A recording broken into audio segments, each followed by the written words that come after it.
기도드리겠습니다. 하나님 아버지, 아버지의 사랑과 은혜를 감사드립니다. 저희들을 사랑하여 주셔서 불러주시고 또 이렇게 하나님의 말씀을 깊이 공부할 수 있는 은혜를 주시니 감사합니다. 우리의 온 마음으로 주님을 기뻐하며 즐거워할 수 있도록 인도해 주시기를 간절히 기도합니다. 하나님 아버지, 때로는 우리 앞에 장애물이 있고 힘들고 어려운 일이 있고 막힌 것 같이 느껴질 때라도 하나님께서는 우리를 그곳으로 인도하셔서 홍해를 건너게 하실 놀라운 은혜를 보여주시고 또 그 일로 인하여서 하나님께 영광을 돌리도록 하기 위해서 우리 앞에 장애물들을 두시거나 또는 장애물이 있는 그곳으로 우리를 데려다가 인도하시는 것도 있음을 오늘 아침 말씀을 통해서 들었습니다. 하나님 아버지, 인도하여 주시고 가르쳐 주시고 깨닫게 하여 주셔서 우리가 주님과 동행하는 그 모든 시간들이 어떤 장애물이 있고 어떤 환난이 있더라도 믿음으로 감사함으로 시간을 통하여서 하나님께서 역사하시는 은혜를 누리게 하여 주시옵소서. 하나님 아버지, 오늘도 우리가 말씀 앞에 서 있사오니 가르쳐 주옵소서. 부족한 종에게도 함께해 주시기를 원합니다. 예수님 이름으로 기도 올려옵나이다. 아멘.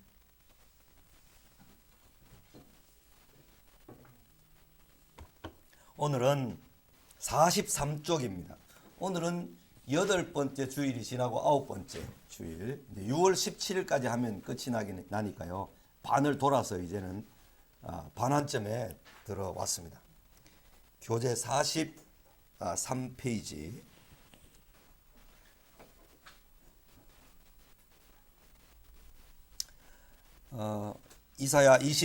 창세기 27장 30절에서 40절까지 있는 말씀입니다.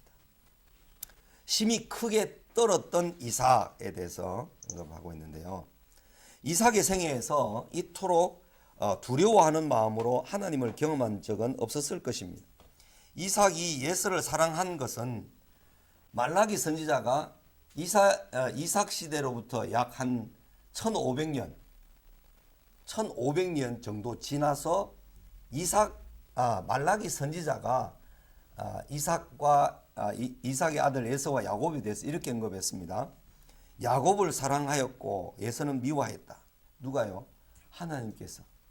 하나님께서 편애하시네.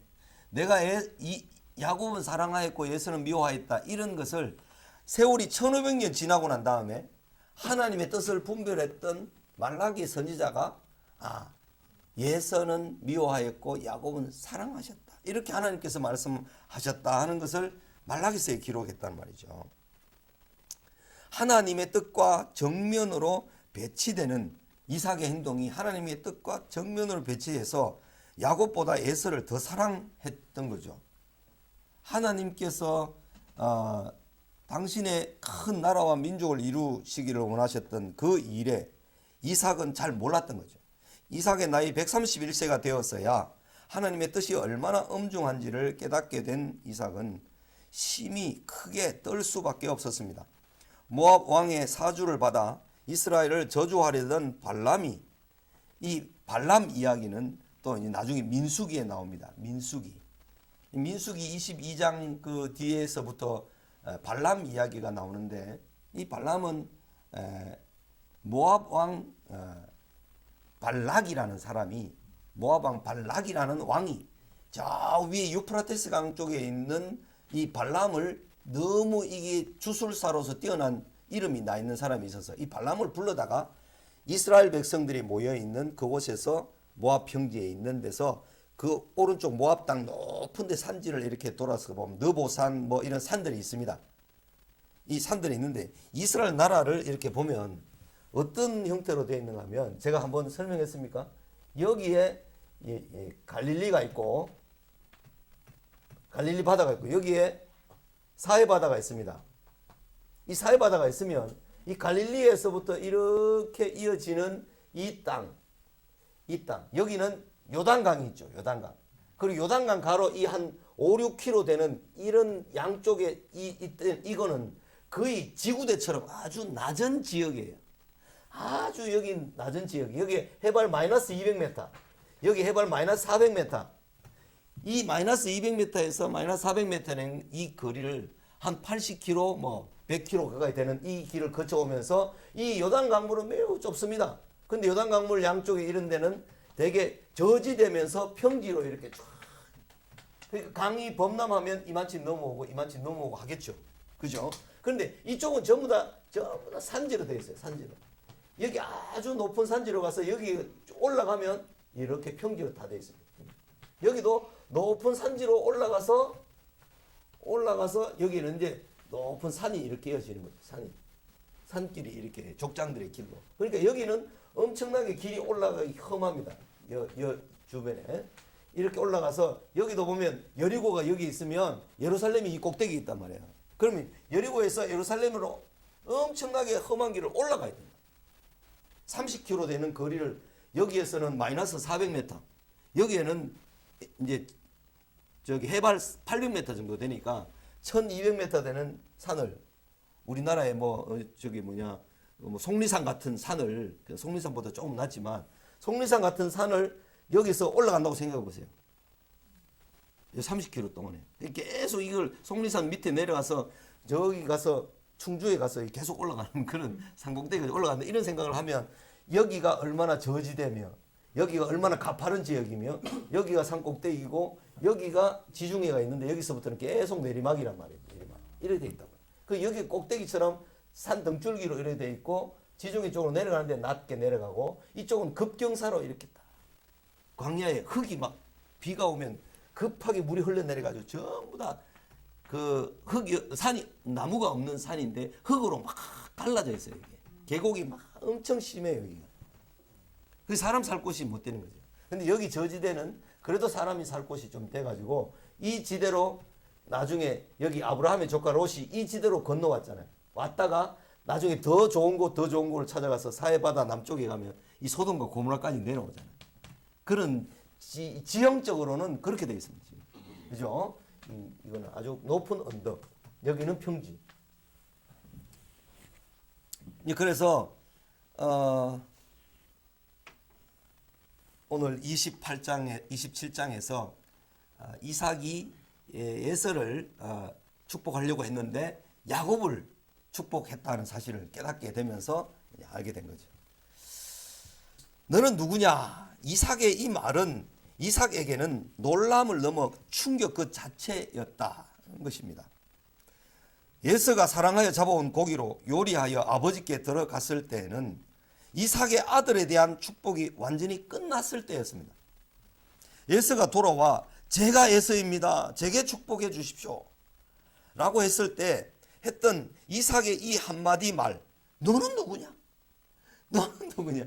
내가 복을 다 빌었는데 너한테 복 다 빌어줬잖아. 그런데 그렇게 안 됐어요. 만약에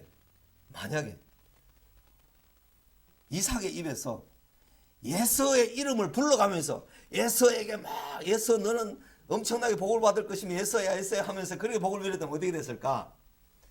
이제 그런데 이삭이 복을 빌 때 그 아들 이삭이라고 인정하고 이삭이라는 말을 한 번도 안 했어요. 복을 빌 때 보면. 그래서 너는 복의 내용만 쫙 빌어줬으니까 이제 야곱이 자기 아버지는 이삭이라고 생각하고 복을 빌었지만 그 복은 다 야곱에게로 다 간 거예요. 이삭 이름을 직접 안 불렀어요. 그 하나님 역사하심이죠. 나는 예서였는데 하나님은 야곱이었구나. 이걸 깨닫게 된 거죠. 나는 예서에게 복을 빌려고 했는데 하나님은 그 복을 야곱에게 주셨구나. 야곱에게 하나님께서 예정을 하고 계셨구나. 이런 깨달음에서부터 나는 이제까지 하나님의 뜻을 외면하고 내 생각대로 살았구나. 라는 회개의 마음까지 다 담겨 있는 말입니다. 너는 누구냐? 이 말 속에. 그죠? 그래서 매우 짧은 순간에 깨달음과 회개의 마음이 한꺼번에 밀려와 이삭을 걷잡을 수 없는 충격에 빠뜨렸습니다. 신약의 교훈을 보면 히브리서 12장 16, 17절에 이 사건에 대해서 뭐라고 설명하는가 하면 음행하는 자와 혹 한 그릇 음식을 위하여 장자의 명분을 판 예서와 같이 망령된 자가 없도록 살피라.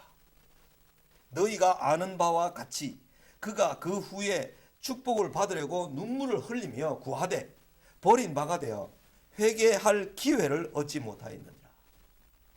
죽 한 그릇에 장자의 명분을 그렇게 쉽게 팔아버린 것에 대해서 하나님께서는 히브리서 기자를 통하여서 그때의 의미를 이렇게 설명하는 거죠. 음행하는 자 같이 그와 비슷하게 혹 한 그릇 음식을 위하여 믿음을 팔아버리거나 한 그릇 음식을 위해서 한 줌의 돈을 위하여서 그것을 귀한 하나님의 자녀로서의 신분과 영광과 그것을 팔아버리는 것은 너무나 어리석은 일이다. 예수와 같이 어리석은 일이다. 그런 말씀을 신약 성경은 우리에게 가르쳐 줍니다. 그래서 심히 떨림 가운데 있었던 이삭인데요. 나는 아버지의 아들 곧 아버지의 맏아들 에서로소이다 라는 에서의 말을 들은 이삭은 경악을 금치 못했을 것입니다. 심히 크게 떨며 라는 이런 말을 성경에서 직접 이 단어를 썼습니다. 심히 크게 떨며 라는 말은 두려움의 최상급에 속하는 말들입니다. 가장 두려워서 막 덜덜 떠는 거죠. 이삭은 마지막 순간까지 예서를 축복하려 했는데 하나님께서는 야곱을 위해 축복하게 하셨으니 이삭은 그야말로 패닉 상태, 공황 상태, 정신적으로 막 엄청나게 혼란이 온 거죠. 그러나 이삭은 야곱 그가 반드시 복을 받을 것이다 라고 에서에게 분명히 말을 했습니다. 이삭은 네 아우가 와서 속여 네 복을 빼앗았도다 라고 에서에게 말하지만 실은 장자의 복은 야곱의 것이었음을 인정합니다. 야곱의 복을 빼앗아가 다시 네한테 복을 빌어줄게. 이렇게 안 되는 거예요. 그렇게 할 수가 없는 거예요. 야곱의 복 취소. 하나님 그거 취소. 에서 겁니다. 이렇게 얘기가 안 되는 거예요. 이제. 왜냐하면 자기가 복을 다 전심으로 빌었던 그것이 자기의 입에서 나온 말이 아니라 하나님께서 자기를 통해서 말씀하게 하신 것이라는 것을 이삭이 깨달았던 거죠. 야곱도 나중에 보면 12아들들에게 복을 빌 때 49장에 가서 보면 다 복을 빌고 싶은데 어떤 아들에게는 저주가 내리죠. 레위와 시므온 같은 경우에는 너는 자네 하는 기계로다. 그렇게 말해요. 사람을 막 죽이는 칼로 함부로 막 죽이는 기계로다. 이렇게 레위 지파와 시므온 지파가 저주를 받아요. 나중에 오래되어서 시므온 지파는 유다 지파에 속해져 버려서 시므온 지파가 거의 지파의 어떤 존재감도 상실됩니다. 레위 지파는 어떤 역할이 되는가 하면 사람을 자네하는 기계로다 했기 때문에. 그런데 나중에 민수기 가서 보면 바알볼 사건에서 음란하게 행하는 시므온 지파 사람과 족장과 그 다음에 미디안 여인을 한 목에 포개져 있는 몸을 창으로 갖다 찔러서 하나님의 심판을 대행했어요. 레위 지파의 한 사람이 엘르아살이라는 아론의 아들이 그렇게 함으로써 그가 이제 엄청나게 복을 받으면서 하나님을 가장 가까운 거리에 섬기는 레위 지파가 된 거죠. 레위 지파, 제사장 지파가 된 거죠. 하나님께서는 레위의 후손들이 그렇게 야곱으로부터 이런 말을 들었지만 복을 빌음을 받았지만 그러나 나중에 하나님의 뜻에 순종했을 때 레위 지파를 제사장 지파로 만들어 주셨어요. 그런 모습을 보면 나는 운명론적으로 이렇게 했기 때문에 나는 어쩔 수 없어. 이렇게 가는 것은 하나님께서 행하시는 방법이 아니라는 거죠. 그런 것을 우리가 잘 이해를 해야 됩니다. 그래서 조금은 더 치우쳐서 그쪽으로 가버리면 이제 운명론적으로 가고 이제 이단으로 가게 됩니다. 카톨릭에서는 운명론적으로 워낙 강하게 가서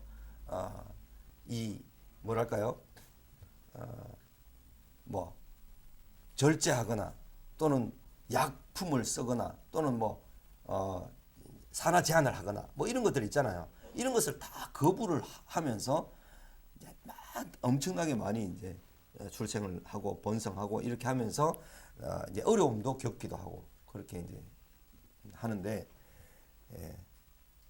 여기 보면 이삭이 하나님의 뜻을 깨달은 순간부터 이삭은 하나님의 뜻을 확고하게 붙듭니다. 야곱이 속여 형의 축복을 가로챈 것이 아니라 하나님의 뜻대로 된 것임을 깨달았던 것입니다. 리브가의 말이 생각났을 것입니다. 내가 그를 너의 주로 세우고 그의 모든 형제를 내가 그에게 종으로 주었으며 곡식과 포도주를 그에게 주었으니 내 아들아 내가 네게 무엇을 할 수 있으랴? 무엇을 줄 수 있겠는가? 예서는 아버지가 빌 복이 하나뿐이겠습니까? 내 아버지여 내게 다른 복도 빌어주시면 안 되겠습니까? 내게 그렇게 해주십시오. 야곱에게 줄 복 말고 내게 따로 복을 빌어주면 안 됩니까? 그렇게 이야기를 했지만 그렇게 하며 소리 높여 울며 장자의 복이 아니더라도 별개의 축복을 원했지만 이삭의 대답은 냉정하고 분명했습니다. 이삭이 야곱을 괘씸하게 생각하면서 꾸지르려는 마음이 전혀 없었다는 것은 심히 크게 떨면서 하나님의 뜻을 확인했기 때문입니다. 이삭이 자기가 복을 야곱에게 다 빌어주고 난 다음에도 야곱 보고 막 꾸중하고 막 저주하고 이랬다면 그건 하나님의 뜻을 정면으로 거부하는 것이 되기 때문에 이삭이 그때 심히 크게 떨면서 두려워하면서 하나님의 뜻을 인정하고 야곱에게 내려진 복이 야곱에게 갈 수 있도록 그렇게 했고 에서에게 야곱에게 내려준 복을 빼앗아 줄 수 없다는 사실을 분명히 한 거죠. 예서를 위한 이삭의 예언이 나옵니다. 하나님의 뜻을 깨닫고 냉정을 되찾은 이삭은 야곱에게 합당한 복을 빌었으며 예서에게 줄 복은 이것이다라고 분명하게 말했습니다. 자녀에게 축복하는 아버지의 입장에서 저주가 나오는 것을 어떻게 이해할 수 있습니까? 이것은 야곱이 12아들들에게 축복하는 것을 보면 알 수 있습니다. 그것은 사람이 임의로 복을 주고 싶어서 비는 것이 아니라 아버지께서 하나님께서 아버지의 입을 통해 먼 미래의 일을 계시하시는 것입니다. 예서에게 복을 비는 내용을 한번 보십시오.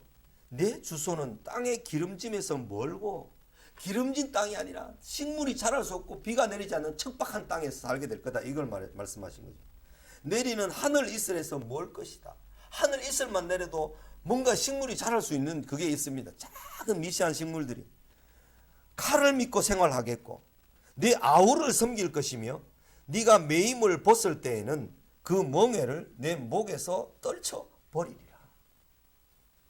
이 말씀의 의미는 이스마엘이 그랬듯이 예서도 하나님께서 기름진 복을 주시는 데서 되게 멀리 떨어져 있구나 하는 것을 알게 됩니다. 그렇죠? 그 가운데 나중에 이제 이 에돔족, 그죠? 예서의 후손들이 다 에돔족이잖아요. 그 가운데 아까도 시작하기 전에 말씀을 드렸지만 그니스족도 이제 족보를 따져보면 에돔의 후손들이에요.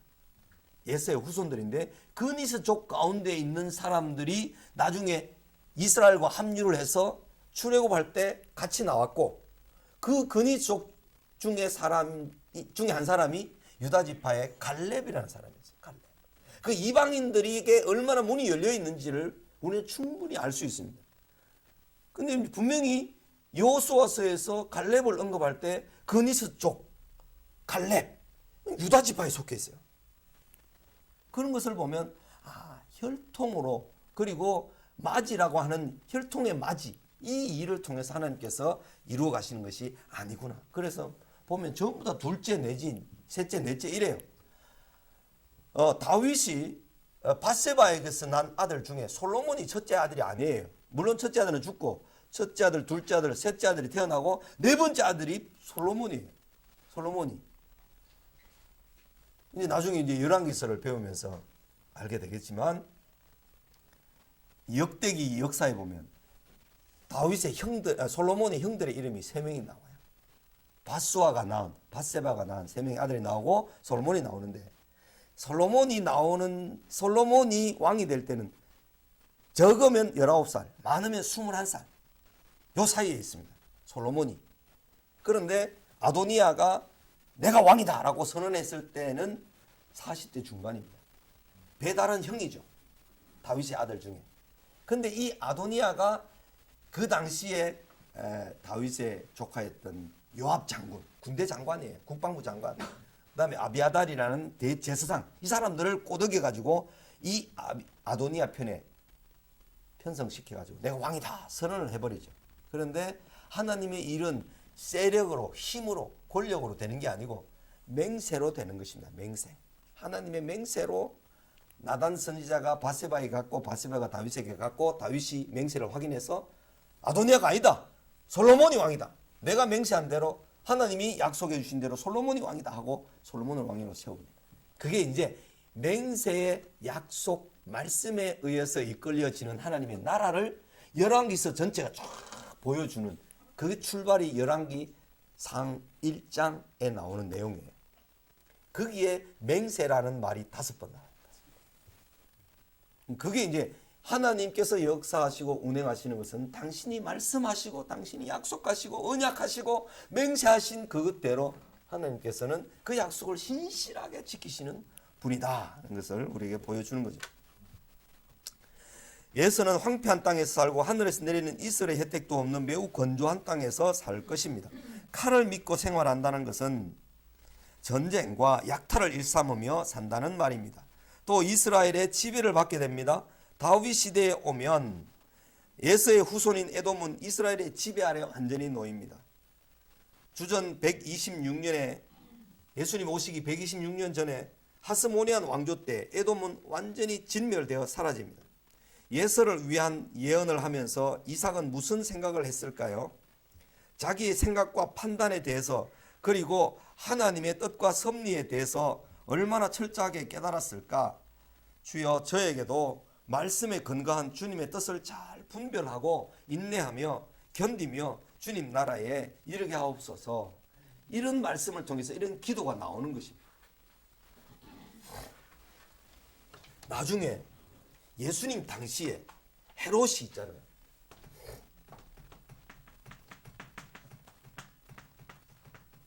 헤롯이 이둠의 족속이에요. 이게 어느 족속일 것 같습니까? 에돔 족속.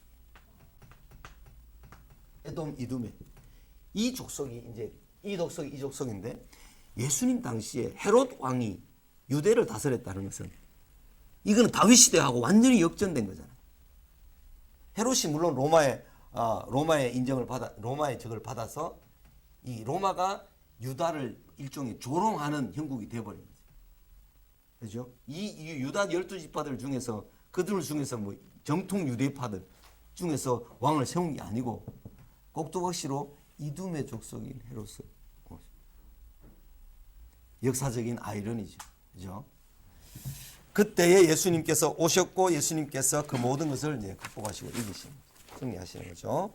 승리하시는 의미도 우리가 이해할 때 예수님께서 막 큰 백마를 타고 와가지고 왕이 돼가지고 막 모든 것을 하늘에 불을 내려가지고 다 멸하고 유대를 독립시키고 막 이렇게 하는 것이 아니라 십자가에 달려 죽으심으로 죄를 다 용서하심으로 그에게 속한 모든 사람들에게 왕으로 이제 나타나신 거죠.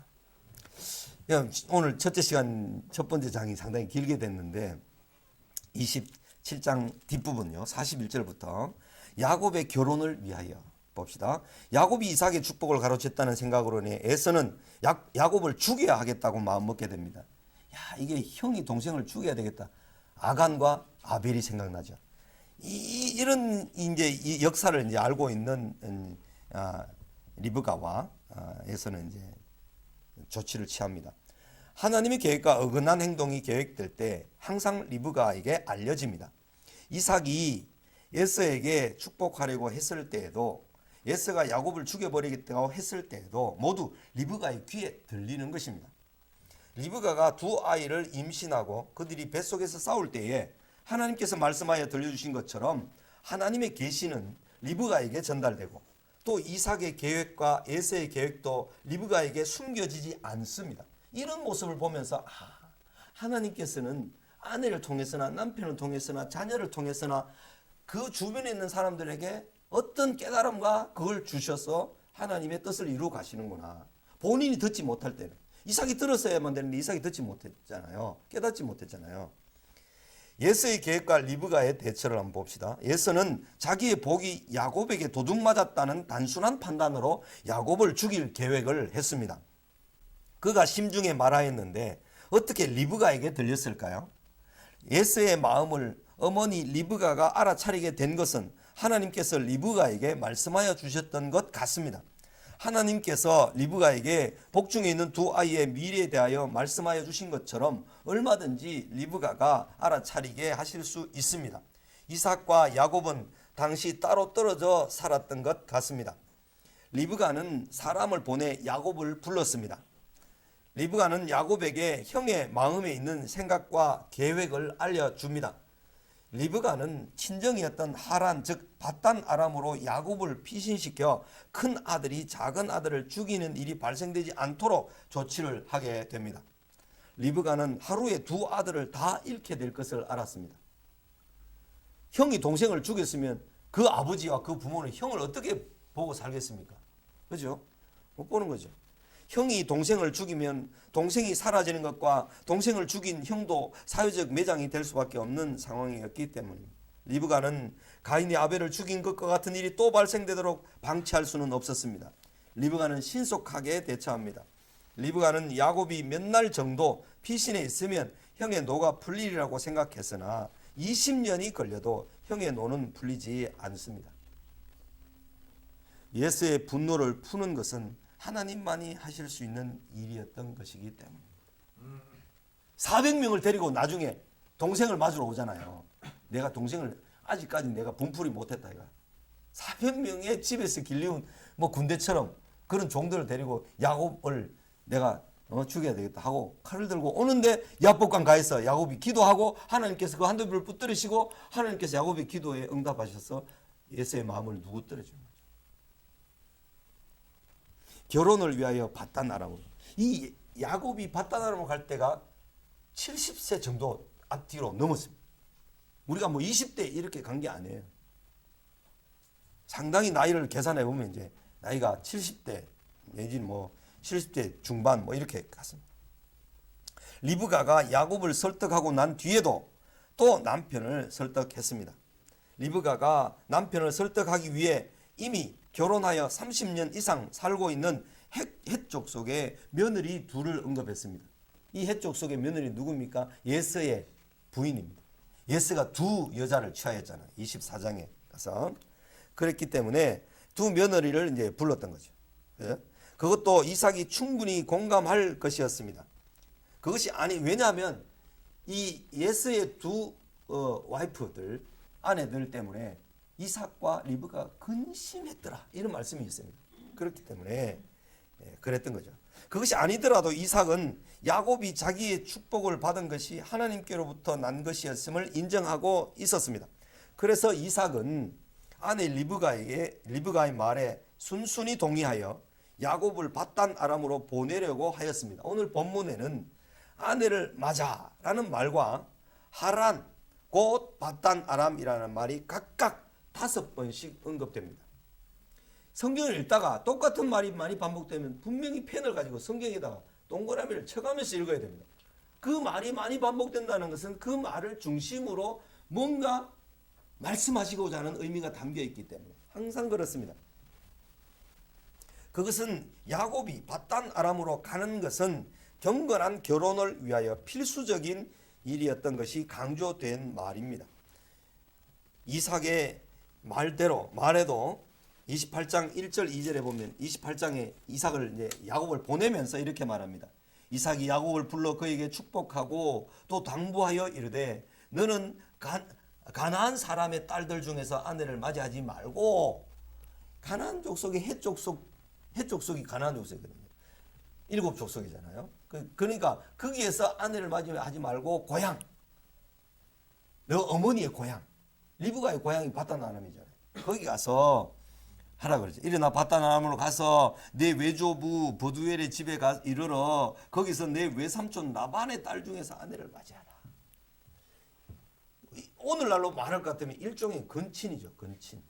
그런데도 이 당시에 가나안 족속들이 많이 문란하고 법이 없고 질서가 너무 문란해서 밧단 아람으로 가면 거기는 훨씬 더 질서가 잡혔고 도덕도 윤리도 더 살아 있어서 또 더군다나 부두엘 같은 경우에는 하나님을 경외하는 입장의 조상들이 있어서 그 내려오잖아요. 그래서 거기에 가서 아내를 데려오느라 이렇게 이제 말합니다.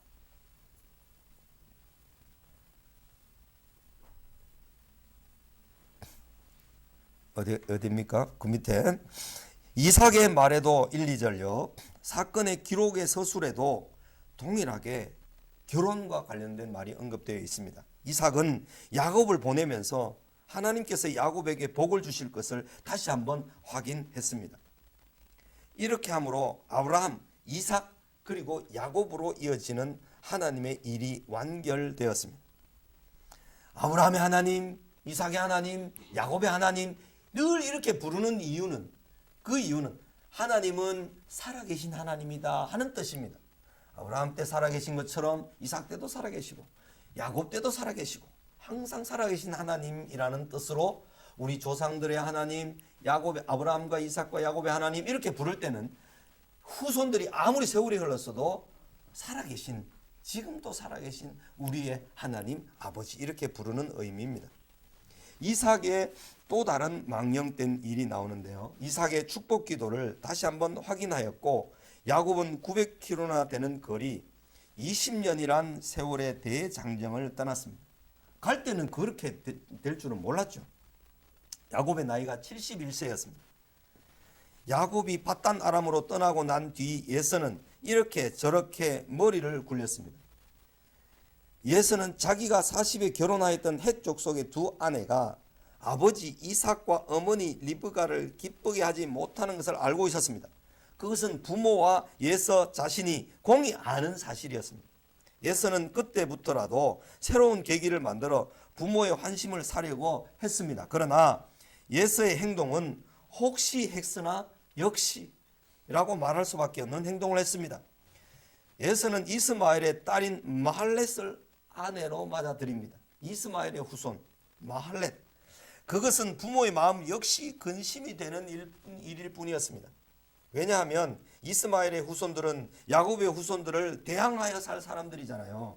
그 후손들을 여자를 데려다가 또 이제 세 번째 아내로 데리고 산다는 것은 갖다나 아버지 아브라함에게 하갈이라는 여인도 있었고 이런 여인들이 있어서 복잡하고 근심되고 힘든 것을 들었는데 아는데 지금 여기도 세 명의 아내를 데리고 더군다나 헷 족속 그리고 이스마엘 족속 그 후예들 딸을 데리고 사니 에서가 참 막 걱정이 되는 거죠. 아버지로서는 이삭으로서는 인간의 그 어떤 실수와 연약함에도 불구하고 하나님은 당신의 일을 이루시는 것을 찬양합니다. 그리고 이삭에게 그 복이 에서가 빌 복을 에서에게 주지 않고 이삭의 복을 야곱에게 주셨다 하는 사실은 우리가 참 하나님께서 어떤 방해와 장애물이 있더라도 당신의 일을 이루시는구나 하는 것을 알게 됩니다. 28장 10절로 넘어갑니다. 28장 다 이루기까지 너와 함께 있을 것이다 하는 약속의 말씀인데요. 형의 낯을 피하여 외삼촌 집으로 갔던 야곱은 낯선 길이 많이 두려웠을 것입니다. 900km로 같으면 하루에 40km를 걸어간다 하더라도 25일 정도 걸리는 길입니다. 그렇죠? 이스라엘의 최남단 부엘세바에서 하란까지는 900km나 되는 먼 길이었습니다. 그래서 이 가는 도중에 루스라는 지역에 이르렀을 때 야곱은 이제 거기서 노숙을 합니다. 노숙을 하는데 이 지중해성 기후는요, 바다 기운이 있어서 이스라엘은 위도가 우리보다 조금 낮은 한 위도 30도, 33도 이 정도 되지만 기후가 지중해성 기후로서 지중해 바닷바람 때문에 온화합니다. 좀 이렇게 좀 온화합니다. 광야 남쪽으로 들어가서 시내반도 있는 그쪽으로 내는 네게브 지역으로 가면 이 바다 바람이 불어오는 게 아니라 찬바람이 불어와서 너무 밤에는 차가운데 그래 시내산에는 밤에 영하로 내려갑니다. 그 정도로 이렇게 춥지만 지중해 넓은 바다에 따뜻한 기운이 불어오는 이 지중해성 기후에 이스라엘은 온화한 기후입니다. 그래서 이 루스라는 곳이 베델이라는 곳이 예루살렘에서 한 20km 정도 떨어진 곳이기 때문에 예루살렘에 가까운 곳입니다. 그렇죠? 거기서 자게 되었는데 돌 베개로 삼아 자는데 꿈을 꿉니다. 그 꿈 속에서 야곱이 처음 하나님을 만납니다. 야곱이 하나님 신앙을 가지고 있었지만 이토록 생생한 체험으로 하나님을 만난 것은 처음이었습니다. 몇 살 때요? 71살 때. 에사하고 야곱이 나이가 같잖아요. 쌍둥이니까. 그러니까 40에 결혼한 에서가 30년 지났으니까 31년 됐으니까 형을 피해서 도망갈 때는 71살. 이런 것들 우리가 이제 잘 모르면 야곱이 한 28살쯤 돼가 갔나? 뭐 그렇게 생각하면 안 됩니다. 70세 돼가 갔습니다. 야곱의 꿈에는 하늘에 연결된 사닥다리가 땅 위에 있었습니다. 하나님의 사자들이 그 위에서 오르락 내리락 하고 있었습니다. 이 오르락 내리락 하고 있었어요. 내리락 오르락이 아니고 오르락 내리락 하고 있었어요. 그러니까 야곱을 지켜줬던 천사가, 잠자는데 지켜줬던 천사가 올라갔다가 또 내려왔다가 이렇게 하는 그런 형국인 거죠. 이 말은 나중에 예수님에게서 완성이 되는데 이 루스라는 지명을 베델이라고 바꾸잖아요. 벳엘이라는 말은, 벳이라는 말은 집이고 엘이라는 말은 하나님이 집이라는 뜻이란 말이에요. 그러니까 야곱이 잠자고 있던 그 땅이 하나님의 집 베델이라는 곳이 되는데, 이 베델이라고 이름이 불려지는 이곳에서 꾼 꿈이 사닥다리를 오락내리락 한 거죠. 이 사닥다리를 오락내리락 한 것이 요한복음에 가서 보면 1장에 보면 1장 51절에 보면 이렇게 나옵니다. 나다나엘을 만났을 때 예수님께서 무화과 나무 아래서 나다나엘이 묵상하며 하나님 말씀을 생각하고 있었어요. 그때 무화과 나무 아래서 있는 것을 내가 봤다. 네가 하나님을 사랑해서 말씀을 묵상하는 것을 내가 봤다. 그렇게 말씀을 하시는데 51절에 보면, 요한복음 1장 51절에 보면 또 이르시되 진실로 너희에게 이르노니 하늘이 열리고 하나님의 사자들이 인자 위에 오르락 내리락 하는 것을 보리라. 누굽니까? 하나님의 집이 누굽니까? 예수님이에요. 예수님. 베델이 예수님이다는 사실을 알게 되면서 그 베델 예수님 위에 하나님의 사닥다리가 놓여지고 그 위에 하나님의 사자가 오르락내리락 하셨다는 것은 나중에 예수님이 성전이 되세요. 요한복음 2장에 가서 보면 너희가 이 성전을 헐라 내가 사흘 동안에 일으키리라 라고 말씀하실 때 예수님께서 너희가 나를 죽여라 내가 사흘 만에 부활하리라 이 말씀을 하신 거거든요. 그러니까 예수님이 성전이신 거예요. 예수님이 성전이셨다가 나중에 예수님이 승천하시고 난 다음에 성령이 강림하시고 난 다음에는 누가 성전이 되는가 하면 성도들이 성전이 되는 겁니다. 너희 속에 하나님의 성령이 계신 줄 알지 못하느냐? 너희가 하나님의 성전인 것을 알지 못하느냐? 고린도전서 3장 16절 6장 19절에서 분명히 그렇게 말씀을 했거든요.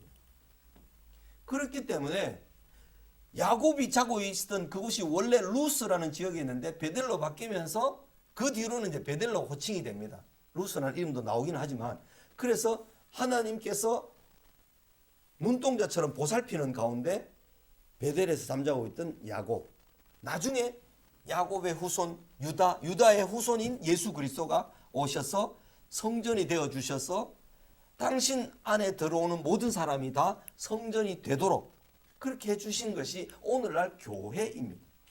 성도들이 다 성전입니다. 성전. 하나님의 영이 거하는, 하나님의 말씀이 거하고 그 말씀에 다스림을 받는 사람들이 다 성전이 된 거예요. 그러니까 성전은 오늘날 장소적인 건물이 성전이 아니고 성전은 성도들이 성전인 겁니다. 성령이 그 속에 거하는 사람이 다 성전인 거죠.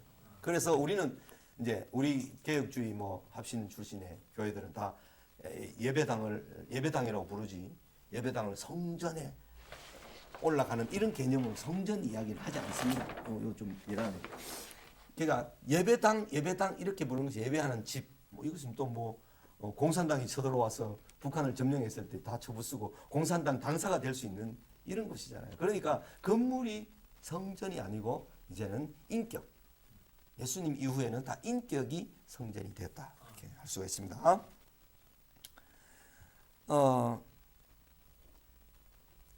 여기 내가 누워 있는 땅을 내가 너와 내 자손에게 주리니 아브라함에게 약속하신 그 약속이 이제 야곱으로 이어지는 거죠. 네 자손이 땅에 티끌같이 되어 네가 서쪽과 동쪽과 북쪽과 남쪽으로 퍼져 나갈지며 땅의 모든 족속이 너와 내 자손으로 말미암아 복을 받으리라. 내가 너와 함께 있어 네가 어디로 가든지 너를 지키며 너를 이끌어 이 땅으로 돌아오게 할 것이다. 내가 네게 허락한 것을 다 이루기까지 너를 떠나지 아니하리라. 하나님께서 야곱에게 두려운 마음으로 지금 가고 있잖아요. 자기 앞에 어떤 일이 펼쳐질지 900km나 되는 거리를 가야 되는데 모르잖아요. 그런데 길에서 강도를 만나 죽을 수도 있고 이런데 하나님께서 나타나셔서 하늘 사닥다리가 놓여진 것을 보여주시고 직접 이렇게 말씀하시는 것을 야곱이 듣습니다. 이것은 예수님께서 나다나엘에게 하신 말씀에 인용되었습니다. 또 이르시되 진실로 진실로 너에게 이르노니 하늘이 열리고 하나님의 사자들이 인자 위에 오르락내리락 하는 것을 보리라 하시니라. 야곱은 사닥다리인 예수님과 하나님을 꿈속에서 보았던 것입니다. 하나님께서 야곱에게 약속하십니다. 야곱은 하나님의 약속을 받았습니다. 그것은 야곱에게 하신 하나님의 계시입니다. 계시. 아브라함에게 주신 약속을 재확인하신 것입니다. 땅을 주실 것에 대한 약속, 자손을 티끌같이 많게 하실 약속, 땅의 모든 족속이 너와 네 자손으로 말미암아 복을 받게 될 것에 대한 약속, 함께 있어 지키며 반드시 돌아오게 하실 약속, 내가 네게 허락한 것을 다 이루기까지 결코 너를 떠나지 아니하실 것에 대한 약속. 야곱은 이제야 자기와 함께 하시는 하나님을 확실하게 알게 되는 것입니다. 우리가 나이가 들어서 50이 되고 60이 되어 보면 인생에 대해서 조금 인생이 뭔지를 좀 알게 되는 그 구석이 있잖아요. 사실은 뭐 20대 30대 아무리 뭐 해도 잘 모르잖아요. 근데 이제 5학년 6학년 정도까지 살아보면 조금 인생을 알만한 것이 이제 보여요.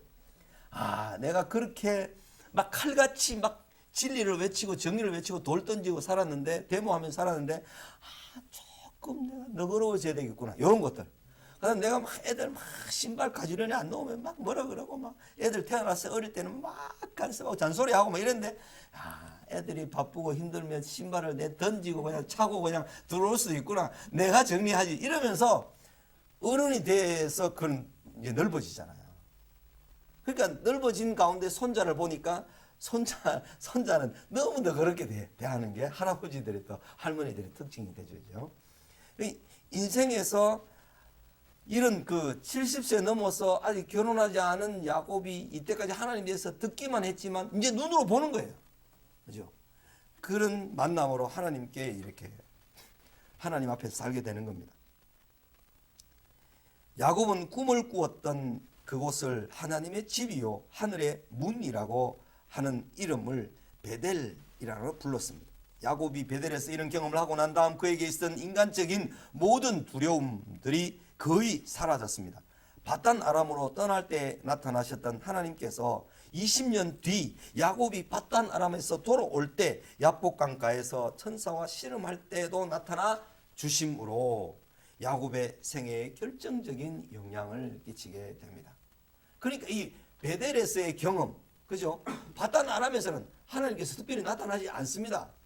특별히 집으로 돌아가라 할 때 이제 하나님께서 나타나 주시고, 그다음에 야복강가에서 막 밤새 기도하고 형의 용서를 받게 해달라고 형을 마음을 누구에 따라 기도했을 때도 하나님께서 나타나셔서 환도뼈를 이렇게 해주고, 그다음에 세겜에서 넘어와서 세겜의 불이 넉넉한 곳에서 살다가 자기의 딸 디나가 강간당하면서 레위와 시몬이 세겜족을 할례받게 해가지고 그래야 결혼식 할 수 있다 이래가지고 할례받게가 남자들이 다 누워있는 데 가서 다 죽여버리잖아요.